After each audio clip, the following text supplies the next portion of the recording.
Assalamualaikum warahmatullahi wabarakatuh. Berjumpa kembali bersama saya Muhammad Arif Amiruddin, ZLTC. Baik, sobat ZLTC, pada kesempatan ini saya tertarik untuk melakukan pengujian. Jadi pengujian perhitungan manual yang kami buat ya. Ini di sini kita akan buat ini yang kemarin baru saja kita selesaikan, yaitu penulangan untuk desain kolam renang ya. Oke, di sini ada perhitungan penurunannya, kemudian sketsanya, dan juga sudah ada di sini penghitungan penulangannya dan ukuran pembesiannya. Kita akan buat dua buah model ya. Jadi yang satu model menggunakan slab ya, dan yang satu menggunakan simple structure ya, dengan menggunakan lebar setiap 1 meter seperti itu. Oke, kita akan coba. Jadi di sini saya akan modelkan dulu bentuk kolam renangnya ya. Di sini kita akan buat seperti ini, lebar kolam renangnya 1,2, panjangnya 3,2. Oke. Nah, di sini kita punya DPT dengan tinggi 3 meter, berarti kita akan turunkan di sini adalah tingginya 1,5. Oke. Berarti kita akan turunkan sejauh 1,5 meter. Edit, move ke arah Z minus 1,5, play. Nah, seperti ini ya. Oke. Kemudian kita lihat di sini panjangnya 3,2 meter, tinggi kolam renang. Oke. Lebarnya adalah 1,2. Nah, karena yang akan kita cek di sini hanya satu tipe dinding saja, jadi saya tidak akan buat U seperti itu. Jadi kita hanya cukup satu sisi saja. Tapi di sini kita tentunya ngikutin lebar yang direncanakan. Jadi kalau lebarnya di sini 1,2, berarti kita ambil setengahnya, berarti 0,6 gitu ya. Jadi supaya dianggap ambil setengahnya seperti itu. Oke, kita lihat di sini panjangnya adalah panjangnya di sini kita cek. Oh, ini area ya.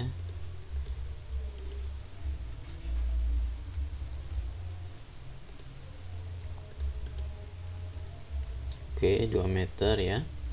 2 meter ke belakang ini berarti 1,5. Kita akan turunkan.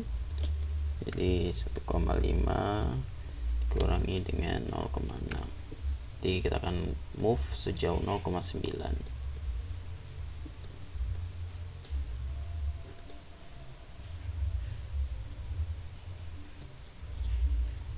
Move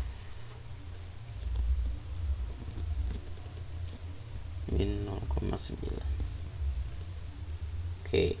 Dan kemudian sisi depannya kita lihat di sini dari perhitungan ini. Jadi di perhitungan kolam renang ini kami sudah siapkan semi otomatis ya. Semi otomatis itu dimana apabila daya dukung tanah yang disiapkan ini lebih kecil daripada kebutuhan beban akibat kolam renang itu, maka luasan dasarnya itu akan secara otomatis oleh program atau aplikasi ini akan disesuaikan sesuai dengan kebutuhannya seperti itu. Jadi kita langsung lihat saja dimensi yang dipakai. Nah, sebentar. Nah, di sini dia lebar pondasi kolam.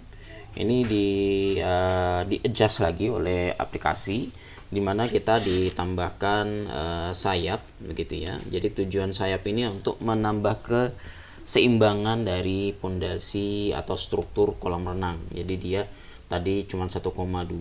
Nah, 1,2 itu clearance sisi dalamnya. Kalau sampai ujung lebar-lebar dari pondasi si kolam renang itu menjadi 1,7 seperti itu. Nah, berarti sisi bawah itu berarti ini dibagi 2. 850 ya. 850. Oke, di sini 850 dan sisi depan itu kita saya pakai di sini 15 ya, 50. Berarti sisi belakangnya dikurangi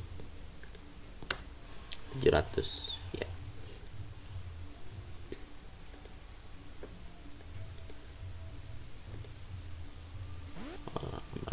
Saya tambahkan sedikit.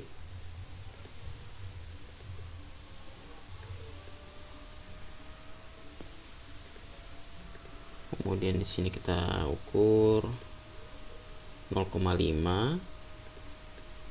Berarti kita modify edit move ya. 0,35. Oke.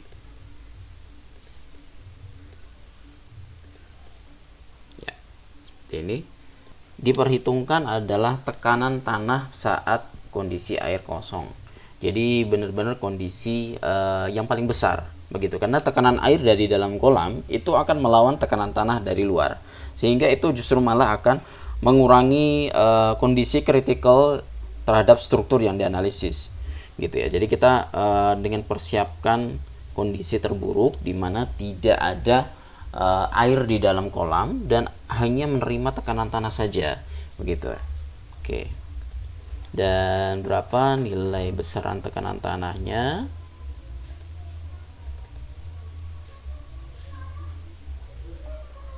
Oke, di sini sudah kami buat sebuah perhitungan 0,8825. Oke. Ini untuk lebar 1 meter ya, setiap lebar 1 meter. Dan dari sisi sini ya kita. Oke, ini akan saya input. Di sini ada kolom-kolom semu yang saya masukkan ke dalam dinding. Sign.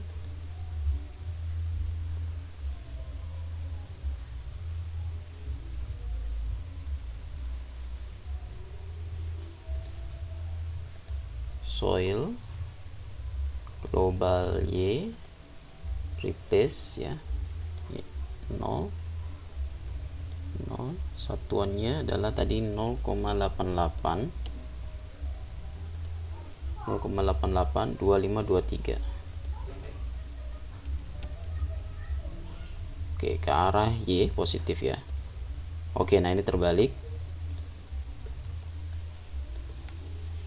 Saya nolkan. Ya, jadi memang kita harus lakukan recheck kembali. Jadi sebaiknya soil root itu bisa ditampilkan sehingga kita bisa mereview apakah inputan beban kita betul atau tidak. Nah, seperti ini. Jadi sudah sesuai ya. Oke, jadi tanahnya dari sini dan kita cek pada balok semu ini apakah ada beban lain. Hanya ada wind node dan di situ tidak kita masukkan. Dan yang di sini juga oke, nah jadi dua model ini, yang satu ada plat beton, yang satu hanya dengan simple beam, simple structure. Tapi kalau di extrude, nah dia seperti ini, jadi mewakili setiap 1 meter. Nah, kemudian kita gunakan di sini tebal platnya 150, dasarnya 200. Oke. Nah, di sini harus saya ganti dulu.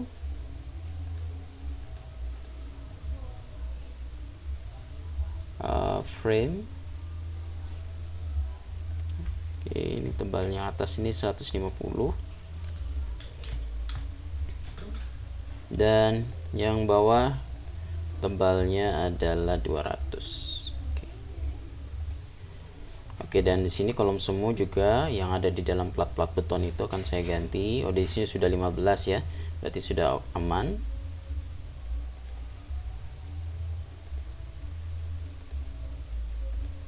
Oke. Dan kemudian di sini plat betonnya juga harus ditipisin.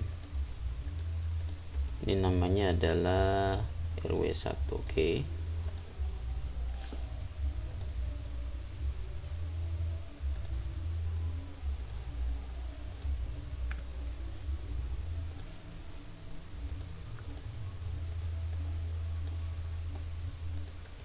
Ini namanya pon. Oke.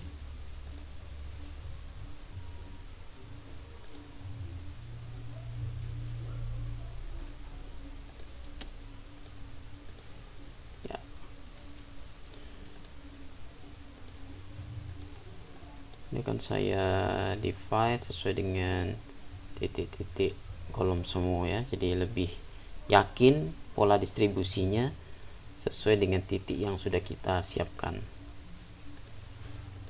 Baik. Oke. Nah, kalau di extrude view terlihat di sini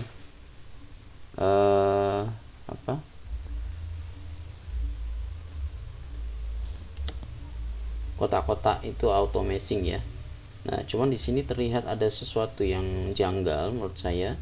Di extrude view-nya terlihat lebih tinggi daripada yang kita butuhkan.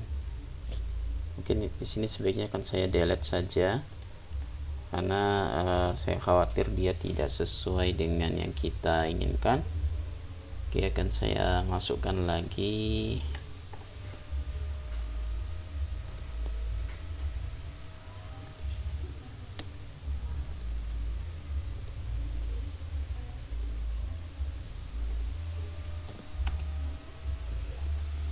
Oke, sekarang sudah sesuai tingginya.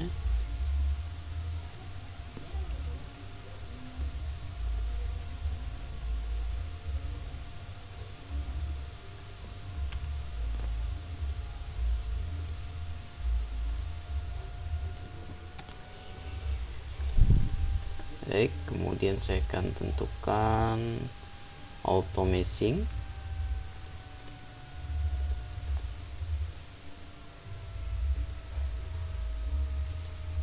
Oke, saya akan tes apakah meshing area berhasil. Ya, sudah terlihat. Baik, berarti kita bisa lanjut ke analisis. Oke, saya akan lakukan save as dulu supaya setiap editan itu bisa tersimpan dan tidak menghilangkan file master seperti itu ya. Oke, kita akan running.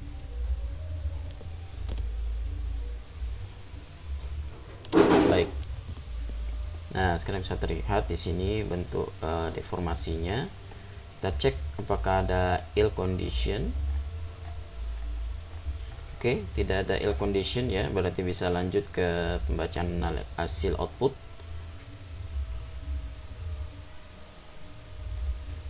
Oke, saya akan langsung ke soil deh, ke momen 22, play. Nah, oke, di sini bisa terlihat kontur momen yang terjadi ya pada soil. Dan di sini bisa kita lihat akibat beban soil. Di sini bisa kita lihat bebannya ya. Di sini terlihat yang paling besar 0,513. Di sini 0,215, malah lebih kecil ya. Oke. Kita lihat di calculation 0,44 itu dasar kolam, untuk dinding beton kita masukkan, berarti di sini adalah 0,441. Lebih kecil daripada hasil perhitungan dari program etap. Nah, sekarang kita lihat yang di simple structure. Kita gunakan frame.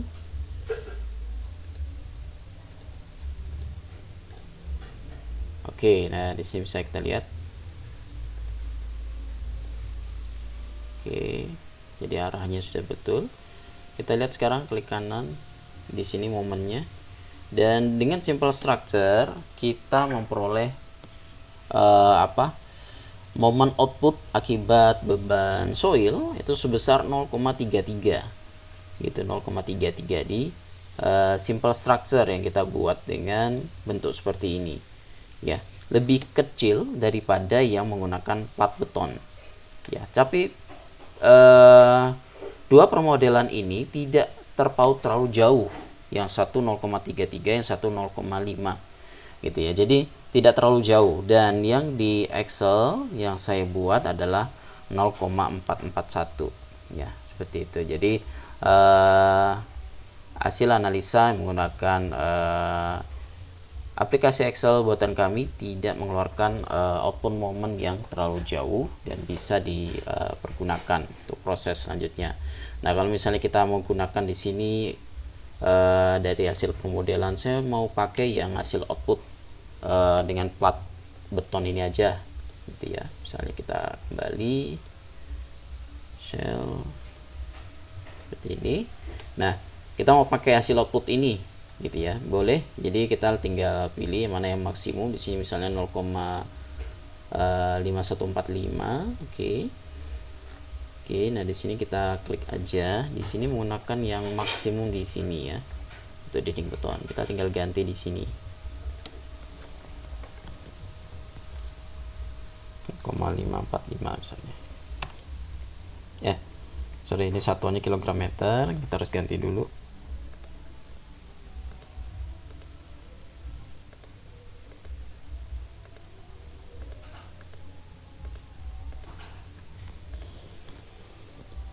Ya, di sini 520. Oke, 520.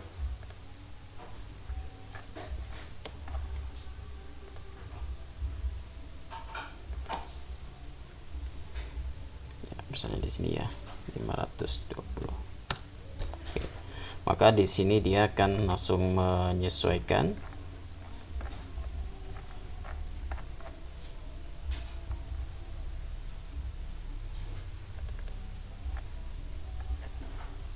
Oke.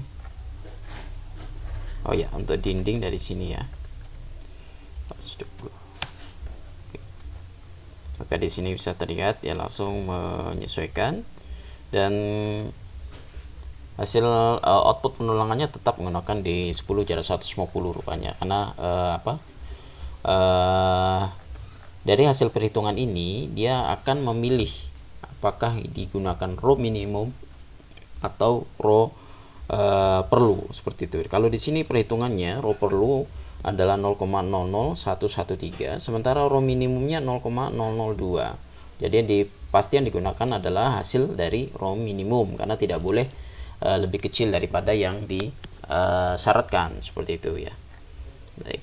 Oke, nah akan tetapi kalau sudah melakukan perubahan, kami sarankan untuk jangan menyimpannya ya, tapi langsung save as gitu ya. Jadi file save as, sehingga aplikasi masternya ini bisa tetap terjaga begitu. Jadi kalau suatu waktu akan dipakai lagi, perubahan yang sudah kita lakukan di perhitungan sebelumnya tidak terbawa ke aplikasi ini gitu ya. Jadi harus dilakukan save as ya, ataupun simpan file masternya sehingga tidak kehilangan format dan formula yang sudah kami buat di dalamnya. Baik, demikianlah Sobat CLTC, semoga ini memberikan gambaran kita perbandingan. Jadi bagaimana mendekatkan kondisi real dengan kondisi permodelan gitu ya. Dan bisa saja menginput beban tekanan air itu dengan cara yang lain, tapi kita tetap harus bisa memberikan perbandingan yang sesuai dengan ilmu analisa statis ataupun pendekatan permodelan klasik ya, karena itu nanti yang bisa kita jelaskan apabila ditanyakan mengenai perhitungan yang kita buat. Baik, demikianlah teman-teman CLTC, semoga dapat membantu memudahkan pekerjaannya. Sehat dan sukses selalu. Saya akhiri. Assalamualaikum warahmatullahi wabarakatuh.